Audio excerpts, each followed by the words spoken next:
నమస్కారం. ఈరోజు మనం ఒక ఆసక్తికరమైన విషయాన్ని ఆ వివరంగా చూద్దాం. జర్మన్ భాష గురించి. ముఖ్యంగా జర్మన్లో సమయం ఎలా అడగాలి, ఎలా చెప్పాలి అనేది నేర్చుకోవడంపై దృష్టి పెడదాం. ఇది నిజంగా చాలా ఉపయోగపడే నైపుణ్యం కదా. అవును, ఖచ్చితంగా. భాష నేర్చుకునేటప్పుడు ఇది చాలా ప్రాక్టికల్ విషయం. రోజువారీ జీవితంలో అత్యవసరం. మన దగ్గర దీనికి సంబంధించి ఒక పాఠముంది. లెసన్ 11 ఊఎట్సైట్. దాని టైటిల్ ఏంటంటే వీ స్పేట్ ఇస్టెస్ అంటే ఐమెంత అని. దీని ముఖ్య ఉద్దేశ్యం కూడా గంటలు, అరగంటల వరకు సమయం చెప్పడం నేర్పించడమేనని ఉంది. అవును, ఈ పాఠంలో ఉన్న ముఖ్యమైన పదాలు, కొన్ని వ్యాకరణ నియమాలు, ఒక చిన్న సంభాషణ కూడా ఇచ్చారు. మనం వాటన్నిటినీ పరిశీలిద్దాం. అంతేకాదు, జర్మనీలో టైంని ఎలా చూస్తారు అనే దానిపై ఒక కల్చరల్ నోట్ కూడా ఉంది. అది కూడా ఆసక్తికరంగా ఉంటుంది. అద్భుతం. అంటే కేవలం భాష మాత్రమే కాదు, కొంచెం సంస్కృతి కూడా తెలుసుకోవచ్చన్నమాట. సరే, పదండి ఈ సమాచారాన్ని కొంచెం లోతుగా తవ్వి చూద్దాం. సరే మరి, ముందుగా బేసిక్స్. టైం అడగాలంటే పాఠంలో సూటిగా ఉందిగా, వీ స్పేట్ ఇస్టెస్. ఇదేనా ఎక్కువగా వాడేది? అవును, ఇదే అత్యంత సాధారణమైన ప్రశ్న. చాలా మర్యాదగా కూడా ఉంటుంది. దీనికి సమాధానం చెప్పడానికి వాళ్ళిచ్చిన స్ట్రక్చర్ ఏంటంటే ఎస్ ఇస్ట్ ఊర్ అంటే సమయం, గంటలు అయింది అని. ఇక్కడ ఊరంటారా? అవును, ఊర్ లాగా అంటే ఘంట, ఓక్లాక్ అని అర్థం. ఓ సరే. అంటే ఎసిస్ట్ ఫియర్ అంటే 4 గంటలైంది. ఇది సింపుల్గానే ఉంది. మరికొన్ని ముఖ్యమైన పదాలున్నాయి కదా. హాల్బ్, ఫీర్టెల్, ఫోర్, నాహ్. వీటిని కూడా చూద్దామా? హాల్బ్ అంటే సగం అనుకుంటా.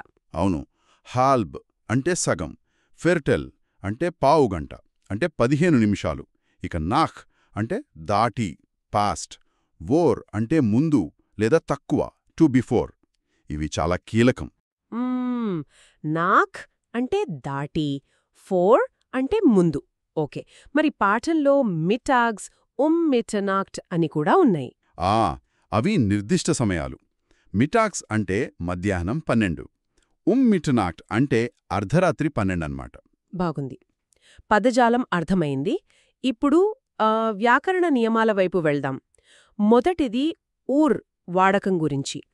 పూర్తి గంటలకు వాడతామన్నారు. ఉదాహరణకు ఎసిస్ట్ డ్రై ఊర్ 3 గంటలు. అవును, అయితే నిమిషాలతో చెప్పేటప్పుడు కూడా ఊరు వస్తుంది, కానీ కొంచెం వేరేగా. ఉదాహరణకు 3 గంటల 10 నిమిషాలు అని చెప్పాలంటే ఎసెస్ట్ ద్రై ఊర్ సేన్ అంటారు. ఓ అలాగా. అంటే గంట తర్వాత ఊర్, ఆ తర్వాత నిమిషాలు. ద్రై ఊర్ సేన్. కరెక్ట్. ఇది కొంచెం ఎలా చెప్పాలంటే అధికారికంగా లేదా చాలా ఖచ్చితంగా చెప్పే పద్ధతి అనుకోవచ్చు. మరి మామూలు సంభాషణల్లో కూడా ఇలాగేనా? మనం ఇంగ్లీష్లో 3:10 అని ఎక్కువగా అనం కదా, 3:10 అంటాం. మంచి పాయింట్. నిజానికి రోజూ మాట్లాడుకునేటప్పుడు మీరన్నట్టు నాహ్, వోర్ వాడకమే ఎక్కువ. ద్రై ఊర్ చేన్ కూడా కరెక్టే, కానీ చేన్ నాహ్ డ్రై అంటే 3 దాటి 10 నిమిషాలు అనేది ఇంకాస్త సహజంగా ఉంటుంది. అర్థమైంది. అంటే ఇది కూడా ఒక పద్ధతి, కానీ నాహ్ వోర్ వాడకం ఎక్కువ అనమాట. అవును, పాఠంలో కూడా ఆ నాహ్ వోర్ గురించే తర్వాత వస్తుంది. కాకపోతే ఈ గంట, ఊర్, నిమిషాలు ఫార్మాట్ కూడా తెలుసుండాలి, ముఖ్యంగా టైం టేబుల్స్ లాంటివి చదివేటప్పుడు. సరే, అది క్లియర్. ఇప్పుడు అసలు విషయానికొద్దాం. హా. ఆ రెండో నియమం హాల్బ్ వాడకం. పాఠంలో హాల్బ్ ద్రై అంటే 2:30 అనుంది, 3:30 కాదు. ఇది చూడగానే నేను కొంచెం ఆశ్చర్యపోయాను. చాలా కన్ఫ్యూజింగ్గా అనిపించింది. అవునవును, ఇది చాలా చాలా ముఖ్యమైన పాయింట్. జర్మన్ నేర్చుకునేవాళ్లు ఇక్కడే ఎక్కువగా తడబడతారు. ఎందుకంటే మన ఆలోచన వేరు కదా. మనం 3:30 అంటే 3 దాటి అరగంట అనుకుంటాం. అవును, కాని జర్మన్లో హాల్బ్ ఎప్పుడూ తరువాత వచ్చే గంటను బేస్ చేసుకుని చెప్తారు. అంటే హాల్బ్ డ్రై అంటే 3 అవ్వడానికి ఇంకా అరగంట ఉంది, 2:30 అని అర్థం చేసుకోవాలి. ఓహో, 3కి సగం దూరంలో ఉంది అన్నట్లా. అంటే ఇంకా 3 కాలేదు. సరిగ్గా అంతే. అందుకే అది 2:30 అవుతుంది. అబ్బో, ఇది పెద్ద తేడానే. అంటే ఉదాహరణకు హాల్బ్ ఆట్ అంటే 8కి అరగంట ముందు, అంటే 7:30. కరెక్ట్. అలాగే హాల్బ్ సేన్ అంటే 9:30, 9:30. హాల్బ్ ఐన్స్ అంటే 12:30 12:30. దీన్ని గుర్తుపెట్టుకోవడానికి ఏదైనా టిప్ ఉందా, లేకపోతే ప్రతిసారి కన్ఫ్యూజ్ అయ్యేలా ఉంది? తరువాత గంటకు సగం దూరంలో అని గుర్తుపెట్టుకోవడం ఒక పద్ధతి. లేదంటే సింపుల్గా హాల్బ్ ఎక్స్ అంటే ఎప్పుడూ x-1.3 అని గుర్తుపెట్టుకోవాలి. అంటే హాల్బ్ ఫియర్ అంటే 3:30 3:30. Okay okay. హాల్బ్ ఫియర్ అంటే 3:30, హాల్బ్ ఫున్ఫ్ అంటే 4:30. ఇది బాగా ప్రాక్టీస్ చేయాలి. అవును, ఇది పట్టుబడితే జర్మన్లో టైం చెప్పడంలో సగం విజయం సాధించినట్లే. ఇది తెలియకపోతే అపార్థాలు చాలా జరుగుతాయి. నిజమే. ఎవరైనా హాల్బ్ 9కి రమ్మంటే మనం 9:30కి వెళ్తే వాళ్ళు 8:30కే వచ్చి వెళ్ళిపోయి ఉండొచ్చు. ఖచ్చితంగా. అందుకే ఇది చాలా కీలకమైన నియమం. చాలా ఆసక్తికరంగా ఉంది. సరే, ఇప్పుడు మిగిలినవి చూద్దాం. విర్టెల్, నాహ్, ఫోర్. ఇవి ఇంగ్లీష్లాగేనా? ఉదాహరణలు: Es ist Viertel nach 2 అంటే 2:15, 2:15 దాటింది. Es ist 10 vor 3 అంటే 2:50, 3కి 10 నిమిషాలు తక్కువ. అవును, ఈ విషయంలో ఇంగ్లీష్కు చాలా దగ్గరగా ఉంటుంది. నాహ్ అంటే పాస్ట్, ఫోర్ అంటే 2 లేదా బిఫోర్. విర్తల్ నాహ్ అంటే క్వార్టర్ పాస్ట్, విర్తల్ ఫోర్ అంటే క్వార్టర్ 2. అంటే Es ist Viertel vor 6 అంటే 5:45 అన్నమాట. అంతే, 5:45 లేదా 6:15 తక్కువ. అలాగే Es ist 20 nach 7 అంటే 7:20, 7:20 దాటింది. ఇక్కడ ఆ హాల్బ్ లాంటి కన్ఫ్యూషన్ లేదు. హమ్మయ్యా, ఇది కొంచెం తేలిగ్గా ఉంది. కానీ ఆ పదాల ఆర్డర్ కొంచెం తేడా ఉంది కదా. ఇంగ్లీష్లో 10:03 అంటాం, జర్మన్లో 10 nach 3 అంటే నిమిషాలు ముందొస్తున్నాయి. నిమిషాలు ప్లస్ నాక్ 4 ప్లస్ గంట అనేది వాళ్ళ సహజమైన పద్ధతి. ఉదాహరణకు 4.05ని Es ist 5 nach 4 అంటారు. 8.50ని Es ist 10 vor 9 అంటారు. ఓకే, ఇది కూడా అలవాటు చేసుకోవాలి. సరే, ఈ నియమాలన్నీ కలిపి ఎలా వాడతారో చూడ్డానికి పాఠంలో ఒక సంభాషణ ఉంది కదా, టిమ్, ఫ్రౌ క్లైన్ మధ్య.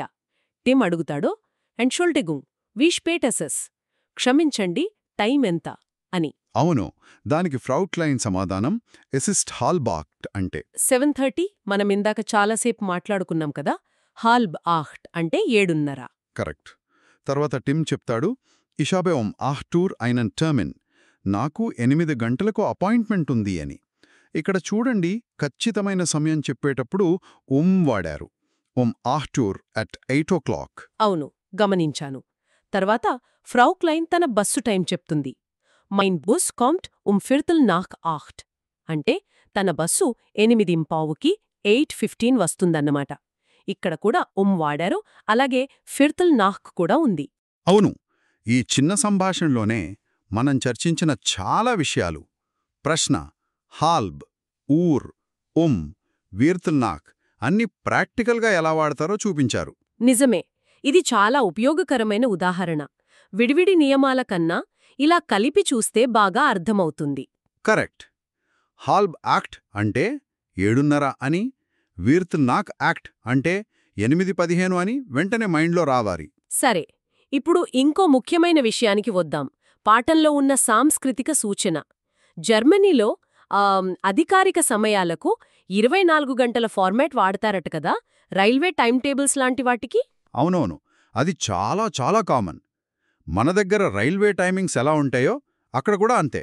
పాఠంలో ఉదాహరణ ఇచ్చారు కదా, Der Zug fährt um 18:45 Uhr ab అంటే 18:45 అంటే సాయంత్రం 6:15, రైలు సాయంత్రం 6:15కి బయలుదేరుతుంది అని. సరిగ్గా చెప్పారు. 18 అంటే సాయంత్రం 6.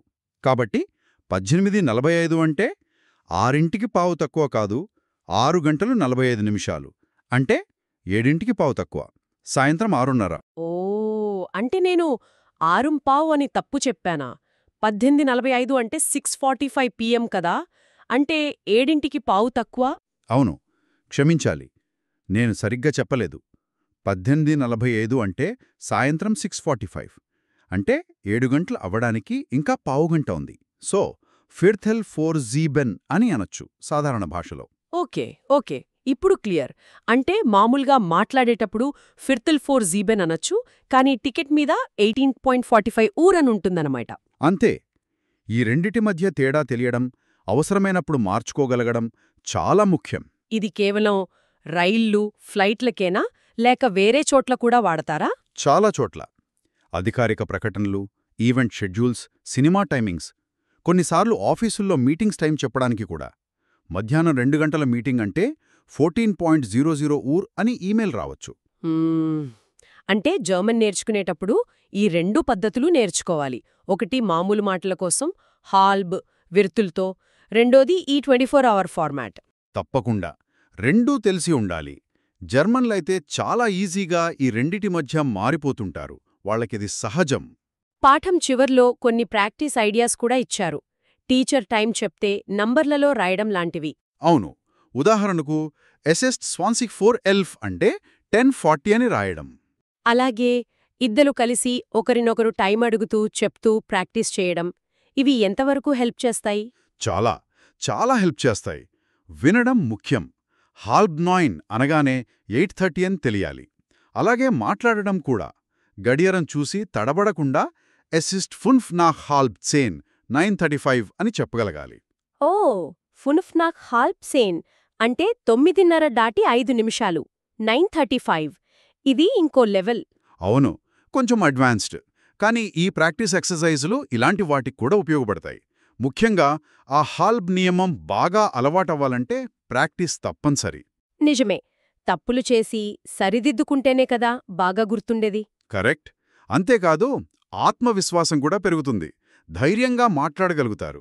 మొత్తానికి చూస్తే ఈ పాఠం జర్మన్లో టైం చెప్పడానికి కావలసిన ముఖ్యమైన విషయాలన్నిటినీ చాలా పద్ధతిగా కవర్ చేసిందని చెప్పొచ్చు. పదాలు ఊర్, హల్బ్ నియమం, నాహ్, ఫోర్, సంభాషణ, 24 గంటల ఫార్మాట్, ప్రాక్టీస్ అన్నీ ఉన్నాయి. అవును, ఇది మంచి ఫౌండేషన్ ఇస్తుంది. వీ స్పాట్ ఇస్ దెస్ అని అడగడం నుండి రకరకాల సమయాలు చెప్పడం, 24 గంటల ఫార్మాట్ అర్థం చేసుకోవడం, ఇవన్నీ నేర్చుకుంటే జర్మనీలో రోజువారీ పనులు చాలా సులువవుతాయి. ఇది కేవలం గ్రామర్ పాఠంలా కాకుండా నిజంగా పనికొచ్చే ఒక స్కిల్ అన్నమాట. ఈ మొత్తం సమాచారాన్ని చూశాక నాకు ఆలోచనొస్తోంది. అంటే ఈ మామూలు సంభాషణల్లో వాడే 12 గంటల ఫార్మాట్ ఉంది కదా, ఉదాహరణకు హాల్బ్ డ్రై లాంటివి. అలాగే ఈ అధికారిక 24 గంటల ఫార్మాట్ ఉంది 14.30 ఊర్. ఈ రెండింటి మధ్య ఎప్పుడు మారుతూ ఉండాలి కదా. మరి అలా మారేటప్పుడు స్వయంగా జర్మన్ మాట్లాడేవాళ్లు కూడా అప్పుడప్పుడైనా ఏమైనా చిన్న కన్ఫ్యూజన్కి గురవుతారా, లేక అది వాళ్లకంత సహజంగా అలవాటైపోయి ఉంటుందా? అది మంచి ప్రశ్న. చాలా ఆసక్తికరమైన ప్రశ్న. నా అనుమానం ఏంటంటే, బహుశా వాళ్లు దాని గురించి పెద్దగా ఆలోచించరేమో. అది వాళ్ల భాషలో, దైనందిన జీవితంలో ఎంతగా కలిసిపోయిందంటే అది సహజంగా వచ్చేస్తుంది. అంటే సందర్భాన్ని బట్టి వాళ్ల మైండ్ ఆటోమేటిక్గా స్విచ్ అవుతుందేమో. ఫ్రెండ్స్తో అయితే హాల్ 7 అని, ఆఫీస్ మెయిల్ రాయాలంటే 18:30 యోర్ అని. అంటే వాళ్ళు ప్రత్యేకంగా 18:30 అంటే 6:30 అంటే హాల్బ్ 7 అని ట్రాన్స్లేట్ చేసుకోరా? బహుశా చేసుకోరు. ఆ 2 సిస్టమ్స్ వాళ్ళకి సమాంతరంగా పనిచేస్తాయేమో. కానిది కేవలం నా ఊహ, ఖచ్చితంగా చెప్పలేం. కాని మీరు అడిగినట్లు ఈ 2 వ్యవస్థల మధ్య వాళ్ల మెదడు ఎలా పనిచేస్తుంది, ఎలా ఆ స్పష్టతను మెయింటైన్ చేస్తుంది అనేది నిజంగా ఆలోచించాల్సిన విషయమే. బహుశా భాషావేత్తలు దీనిపై ఏమైనా రీసెర్చ్ చేశారేమో, చూడాలి.